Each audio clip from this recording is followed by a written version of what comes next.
Alani knew. I don't want to go to work. It's about to be 1 o'clock. I'm still tired. I'm gonna need some energy, so don't want to go to work today more than normal. I got yelled at my last shift for no reason, actually, which is kind of usual. The problem with that is I feel like, you know, working in a restaurant, I'm a server, and just like people getting in the weeds and stuff, and like, you know, being overwhelmed when you get a whole bunch of tables or people are coming in. My thing is I kind of just go quiet when I have like a whole lot to do. I just don't really talk to people. I just do my thing. You know, if they're talking to me and they're conversating, because, you know, sometimes we tell each other about stuff that's happened throughout the shift, I kind of just like, I just shake my head and I'm like, yeah, you know, even though I'm unable to really like listen since I have so much on my mind to do. Other people, when they're having a rough day, like to yell at people. A lot of people at my job have attitude problems, and I'm sure that's everywhere. I was jokingly going back and forth with the kitchen, which like earlier in that shift, they messed up my sandwich, and one of the coworkers, one of the guys in the kitchen was like, I can't make that. And I go, what do you mean? I rang it in right, because usually I just assume that he didn't want to make it because I messed up, because that's just kind of how they respond. But I go, no, I rang it incorrectly, like y'all messed up. And he goes, no, I can't. And I go, why? Like I'm like yelling because I'm like, why can't you make it for the customer?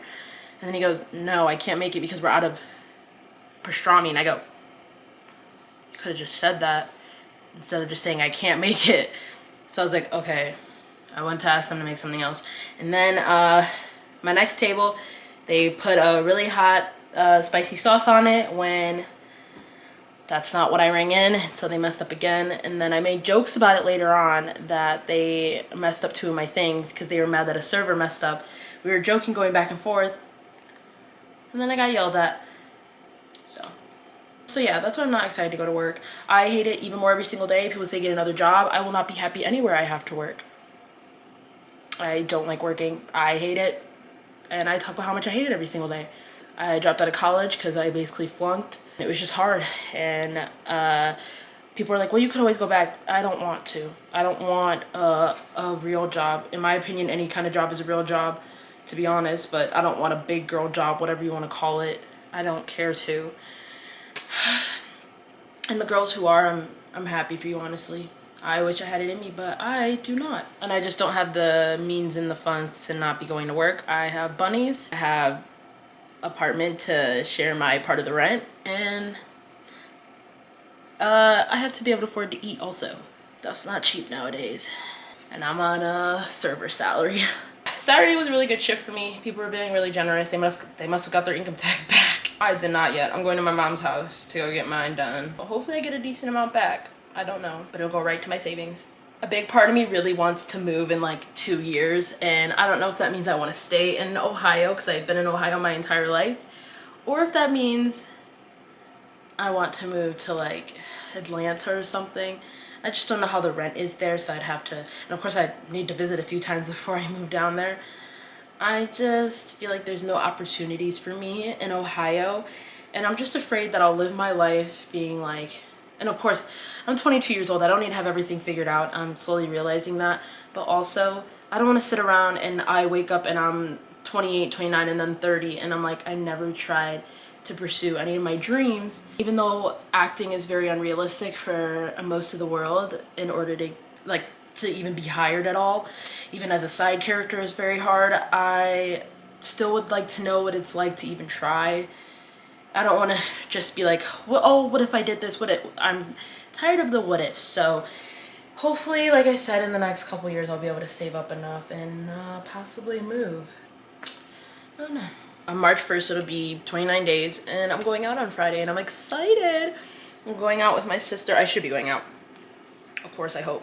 It'll be me, my sister, and her friend again. Probably go get trashed. This is for my of-age girlies. But yeah, I haven't drank all month. Drinking isn't necessarily my addiction problem. Trigger warning. When I first turned 21, I thought it would be. I do have that in my family. But I realized it was just I enjoyed being 21 and being able to go to a bar and not have to, you know, I had my ID on me, and it was fun time, and I was doing it for like 6 months straight, and then eventually I just stopped. I didn't think I could, but then eventually I just was like, the partying really isn't for me anymore. And ever since then, I really don't ever go out. Here and there, I'll have like a girls' night and we'll drink, and usually I'm the only person who has like half of a seltzer, and then I just drink mocktails because they're just more enjoyable sometimes. And I just don't really like to be drunk or tipsy or like kind of out of it. And that's really why I don't, anymore. I just like to come home, and if I'm filming myself or like making TikToks, I just, I want to be coherent, I guess. I just want to be there and not be all confused. But if it's like a day where I know I just plan on like going out and having fun and coming home and just going to bed, then like I will, go out and have fun and have some drinks. I'm kind of trying my best to focus on like posting and stuff like that because it's enjoyable, and I don't do anything else with my free time. So basically I'm just recording myself while I'm doing what I would usually do. And instead of talking to myself in my head, I'm talking to a camera. And sometimes I don't talk to myself in my head. I'll talk out loud and I'm like, oh my God, thank goodness nobody was here. Guys, hopefully I can be in Dune 3. I'm excited to go see Dune 2. So I think I can go see it Thursday, because usually when a movie comes out on Fridays, you can see it Thursdays. I don't know if that's everywhere, but it is in Ohio. Since I'm going out on Friday, I'm probably gonna go see Dune 2 on Thursday, and I'm excited. I did watch the first one. I didn't fully understand it, so I'm gonna try to watch it again. My boyfriend understood it more than me, so he's also excited to go see Dune 2. Can I be in that movie, please? Even though no one's ever seen me act a day in my life. I can cry on command. If you don't have trauma, I'm telling you, trauma is the key to success. Crying is in my nature, and it's a part of me. I did tell myself, though, that I will not be filming anymore when I'm crying. So that's why I didn't record myself yesterday, because I was just crying like always, and I'm just not gonna record myself when I'm crying because I cringe myself out, but I literally am always crying. So basically how I enjoy everything I watch, I just picture that I would be casted in the following films. That's why I love sequels and requels, franchises, the goods, because I just believe I'll be in the next one. Or, even if it's just a solo movie, I'm just like, you know what, I'll be in a coming of age movie. And if I could choose one actress to be in a coming of age movie, I love Florence. Her acting is just amazing, truly. I just, watching everything I watch her in, it feels like I'm learning something, honestly. Like, yeah, she's just, I think she just has like a natural gift, to be honest. She's just amazing. Of course, there's so many other actors I would love to work with, but she's just like the first person that comes to mind. I feel like people don't think about her enough when it comes to amazing acting, but truly, I feel like people will still be thinking about her 10, 20 years down the line. She is truly amazing at what she does, honestly. I've really been laying down, watching Just Trish podcast. That's really it. I watched... Work wasn't too bad. It was fine for the most part. Like, it didn't bother me a whole lot. We were decently busy, but I had like 2 top tables all day, so I definitely didn't make what everyone else made. I think my sales were half of everybody else's because everyone was getting parties. And my party table never really got sat, besides with a 2 top. So that's fun. So, who added Mr. and Mrs. Smith? Can I just say, movie is mid. I expected it to be like so amazing, such a classic, which it's like, I get that it's a classic, but I think, maybe unpopular opinion, of course it was really giving early 2000s for sure. But also, I think it's just because the backstory behind all of it and all the drama. I don't personally think it would have been as big if all that drama didn't happen. Maybe I'm wrong, I really don't know it like 100%. Like, I didn't even find out about it until like a couple years ago because I just never kept up with those group of people. It's just my takeaway from watching it, because I can enjoy early 2000s. One Tree Hill, Cinderella with Hilary Duff, also another Cinderella story with Selena Gomez. I did give the OC a chance. I literally wasted my time watching that show. I like have so much like anger for what people say that's their comfort show. I don't understand where the comfort is. It's just like the chemistry. There's no chemistry. A whole lot. Too much happens in the first season. Like, too much. Like, One Tree Hill has a lot, but everything always ends up making sense by the end of the season. Season 1 is just absurd. It's just so much. I really wanted to give the OC a chance. I think the actors were fine. I just think that, they worked with what they had, and I wasn't a fan of it. The mom, don't get me wrong, the dad was not perfect, but the mom irked me. They basically, like, not that I remember, but like they basically never brought up the fact that she like literally cheated on him and blamed him. And I don't even know if he actually knows she cheated. And then the way that season 3 ended was just ridiculous. They could have wrote, what is her name, Marissa off the show. I haven't watched this show in like 6 months. They could have wrote Marissa off the show, but they didn't. They unalived her, and I just don't understand. That was just wild to me. I think I could have enjoyed the last season if they would have just wrote her off. But I really did, like, I was like, oh, I love One Tree Hill. I'm gonna love the OC. It doesn't compete. Not even a little bit. One Tree Hill, 1,000% superior. And if you don't agree with that, that's fine. It's okay that we have a little bit of a different cup of tea. We don't have to have the same cup of tea. That is fine. Disagreements are not a bad thing. It's just how I feel about the show. But I'm sure a lot of people feel that way about One Tree Hill. They probably don't get it. I'm sure people feel that way about Gilmore Girls. They probably don't get it. I can maybe sort of understand where people get the comfort. I couldn't feel it myself. I just love the small town, basketball games and the drama, the relationships. Literally the first season is my favorite of One Tree Hill, I think. Okay, season 2 is really good. One Tree Hill holds a special place in my heart because Haley and Nathan. But season 2 is really good. Brooke, okay, I love Brooke, but Peyton gets way too much slander. And as a girl's girl, I can't stand for that. Y'all talk about her cheating and this and that. Brooke literally got with Lucas, knowing, let's not act like in season 1, Brooke did not know that Peyton wanted to be with him. Like, can we not? Like, were we all watching the same show? Now, Brooke did grow as a person, of course, and I loved every bit of it. And Lucas was the real villain, and he doesn't get enough hate. The actor in real life gets hate, but that's not what I'm talking about. I'm talking about the character. The character doesn't get enough hate. Peyton gets way too much hate. Should she have done what she did? Absolutely not. Absolutely not. But Brooke, in my opinion, okay, don't get me wrong. Unpopular opinions, I'll tell you in a second. Brooke should...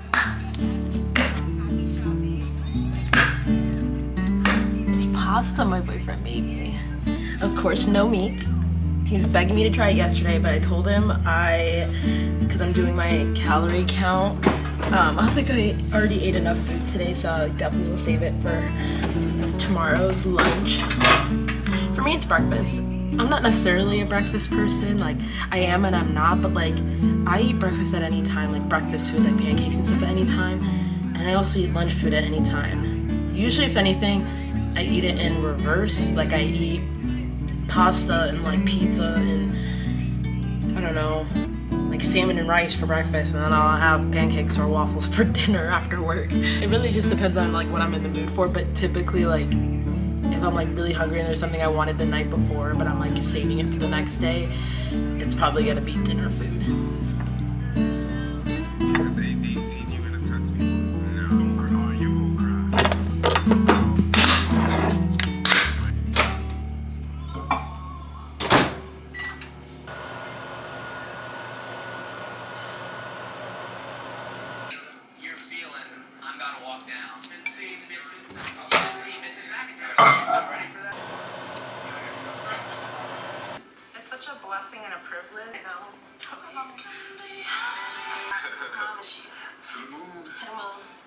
Anyone else watching Love is Blind? All I gotta say is only one couple.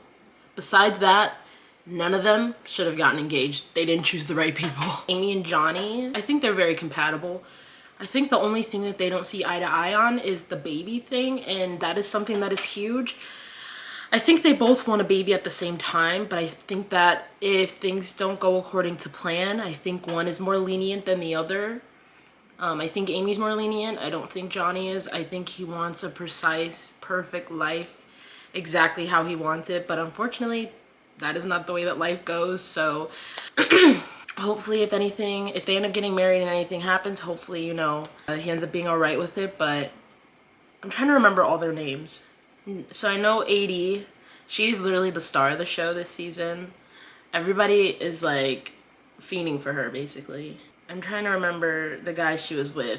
he is a walking red flag. I'm glad that he's open about how he feels and he's not lying, because that's a little bit more scarier, because if he did, then she would marry him and she'd find these things out, which, I mean, anyone could be doing that. But I'm glad that all the things that I don't like about him is just he's saying it and he's doing it. Like, the whole, like, you care about what people look like, that is fine, but Love is Blind is not for you. I don't know if Love is Blind for everybody.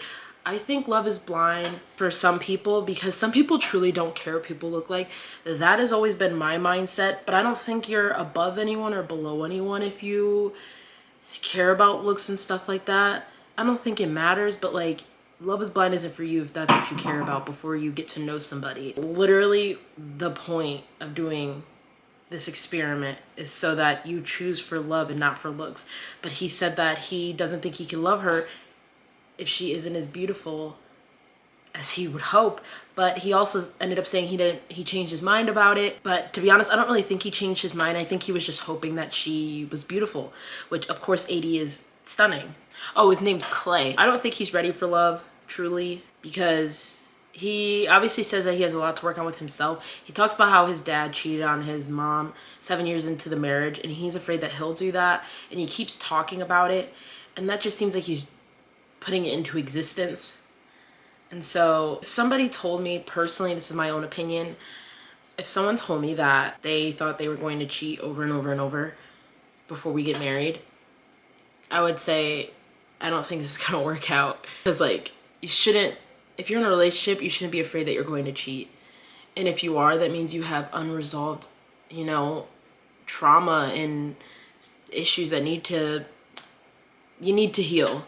You need to get through it. You need to understand what it is and you need to heal. And clearly with his parents, obviously you learn from your parents, and seeing what his dad did and going on all these trips and stuff, and some of the situations the mom still doesn't even know to this day, he probably feels like he'll end up like his dad.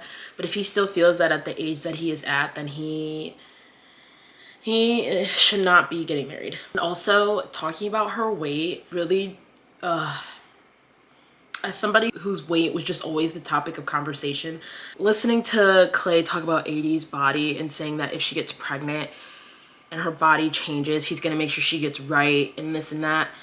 And she's like, okay, but like there's gonna be things about a woman's body that will never change when she gets pregnant.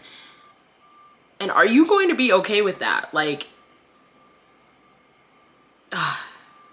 he just basically just kept saying, no, I'm gonna make sure you get right. I'm gonna want you to get right. Like, I'm gonna make you want to be better, as if how she looks isn't already fine.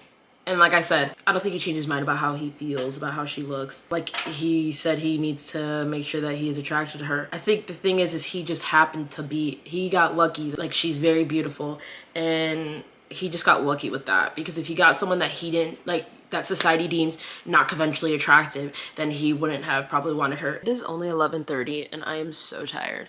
I've been waking up at like 7:30 and I cannot stay up late. I literally almost fell asleep before I went to work today, so I had to drink energy drinks so I could literally get up and get ready for work, and I worked at 4 o'clock, which is so later in the day. But I've been tired. I don't really use caffeine like that much, to be honest. It's just here and there. Like, I haven't had caffeine probably in months, but for the first time, like, the last couple weeks I've used caffeine. But in general, I've just been so tired, so like, I'm using caffeine because people will probably be like, well, caffeine makes you tired. I haven't had caffeine in so long. That's why I'm using it for a little boost, and I'll eventually stop using it.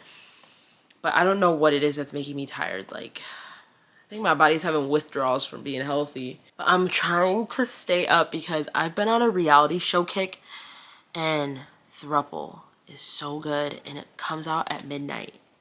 But I'm so tired, I don't know if I'll be able to stay up to watch it. It's an insane show. It's ridiculous, but entertaining. Please tell me I'm not the only person watching it, please. Also, please be nice about my side part. I just wanted to try something new, and how I curled my hair. I usually flare my ends out. I feel like my bangs are giving Emma Stone. I don't know how I feel about the side part, but we just tried it out today. My bangs, actually, I get a lot of comments, not a lot of comments, but the comments I get under my videos when I get comments on TikTok is, oh, you have the Sabrina Carpenter bangs. They're actually, so I think that's really cute that people say that, because of course I love her. I've been loving her since the beginning. Girlies know when Driver's License came out, it was it was a struggle for us Sab girlies. I'm a Sab and a Liv girly, but it was really hard when I was sitting here trying to defend her and people were just not having it. Also, Skin, loved that song. Driver License, loved that song. Yeah, people call them the Sabrina Carpenter bangs. But I actually got them from a YouTuber when I was learning my style and when I didn't like understand what coquette was at the time in like 2020. It's Freddie Cousin Brown. I don't know if anyone who clicks on this video will know who that is. But if you do, yeah, she had bangs at the time I was watching her, and it was just a specific fringe. Before like fringe started becoming like more popular, it was just like a specific bang fringe that I just like fell in love with because I was always like a bang girly, but like it was just the way they were styled was just, I loved them. So that kind of just became my thing. And then of course Sabrina eventually got bangs and I just loved hers. She looks so good. This is giving Dakota Johnson for sure. Anyways, I'm gonna chill and read more of Twisted Hate before the new episodes of Throuple come out.